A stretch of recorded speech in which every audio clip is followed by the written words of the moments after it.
Halo sahabat, ini adalah kisah nyata seorang pilot pesawat pengangkut barang yang jatuh di tengah hutan Amazon. Tersesat dan sendirian di salah satu bagian terpencil hutan hujan Brasil yang luas, Antonio Senna tahu apa yang paling dia takuti. Para pemangsa besar di Amazon, jaguar, buaya, dan anaconda. Namun pilot berusia 36 tahun itu tak hanya khawatir bakal menjadi santapan hewan-hewan itu, dia harus menemukan makanan, air, dan tempat berlindung bagi dirinya sendiri. Awalnya Antonio takut bahwa upaya penyelamatan perlu waktu berhari-hari setelah pesawat yang dipilotinya jatuh. Yang tidak disadari Antonio adalah bahwa dia akan berjuang untuk bertahan hidup, kelaparan, dan sendirian, selama lebih dari sebulan. Dia menerbangkan pesawat sendirian, Januari lalu, dalam perjalanan mengirim pasokan barang pokok ke kawasan tambang yang terpencil. Mesin tiba-tiba mati di ketinggian 900 meter. Saya harus melakukan pendaratan darurat di tengah hutan, katanya kepada BBC World Service. Setelah menabrak dahan-dahan pepohonan, dia secara ajaib berhasil mendaratkan pesawat Cessna-nya dengan aman di kawasan tak berpenghuni, di suatu tempat di utara Sungai Amazon. Tapi baru saja lolos dari kematian, persoalannya dimulai. Bahan bakar bocor dan mengenai seluruh bangkai pesawat.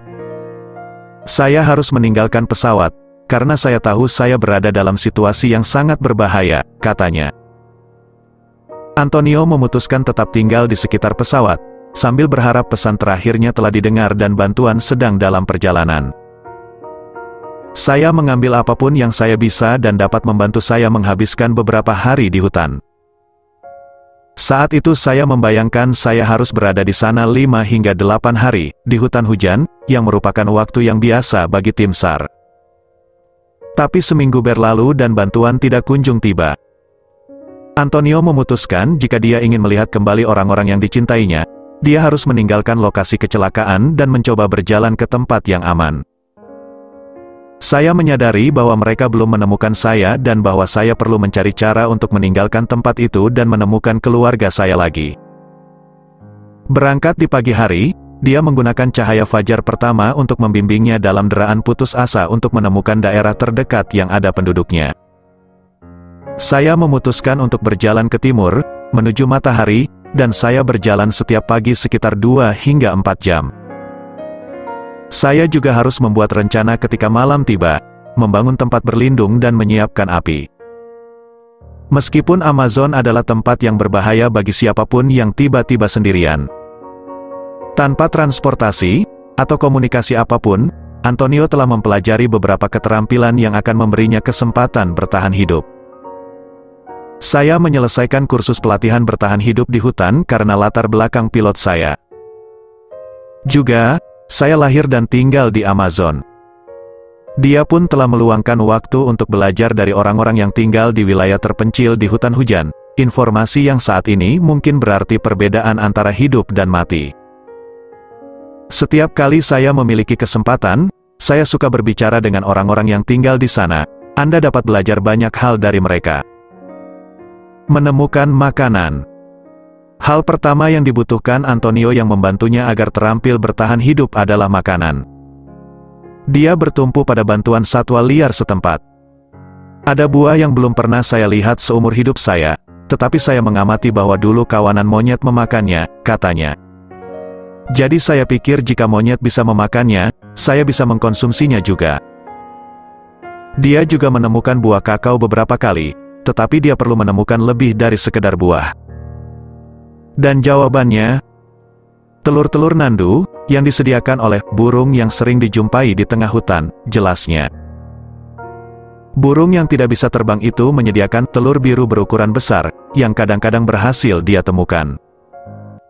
Telur adalah telur. Ini protein, saya membutuhkannya saat itu, jadi saya memakannya mentah-mentah. Menghindari predator mematikan.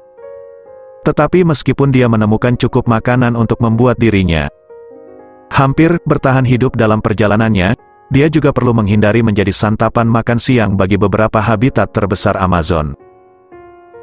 Setiap kali saya berhenti dan membangun tempat berlindung, saya melakukannya di atas bukit, jelasnya. Itu lantaran jaguar, buaya, dan anaconda sangat erat hubungannya dengan air. Jadi saya tidak pernah berkemah di samping sumber air. Antonio juga berhati-hati agar tidak berisik saat berjalan melewati hutan. Dia tahu bahwa pada siang hari kemungkinan besar dia akan diserang oleh hewan yang terkejut, bukan yang mendengarnya datang dari kejauhan.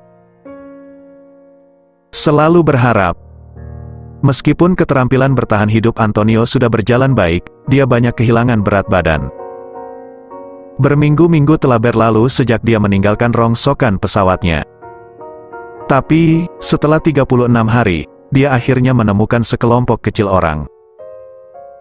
Setelah sekian lama berjalan, mendaki, naik bukit dan melewati sungai, saya menemukan sekelompok orang pengumpul kacang berhasil di daerah terpencil, katanya. Karena awalnya tidak dapat melihat wujud fisik orang-orang itu, dia melacaknya dengan mendengar suaranya. Saya bisa mendengar mereka bekerja. Akhirnya cobaan panjang yang menimpanya akan segera berakhir. Satu-satunya hal yang memotivasi saya, dan memberi saya kekuatan untuk melanjutkan, bahkan dengan rasa sakit dan kelaparan, hal itu adalah keinginan untuk melihat keluarga saya lagi. Ketika saya akhirnya meninggalkan hutan, dan saya bertemu mereka di bandara, itu bagi saya adalah momen terbaik dalam hidup saya. Beberapa pesawat dan helikopter telah dikirim untuk mencarinya, tetapi mereka sempat menghentikan proses pencarian beberapa minggu sebelumnya. Jika Antonio tidak berhasil keluar dari hutan hujan sendirian, dia tak akan pernah bertemu keluarganya lagi. Saya akhirnya bisa memeluk mereka, dan memberitahu mereka betapa saya mencintai mereka, katanya.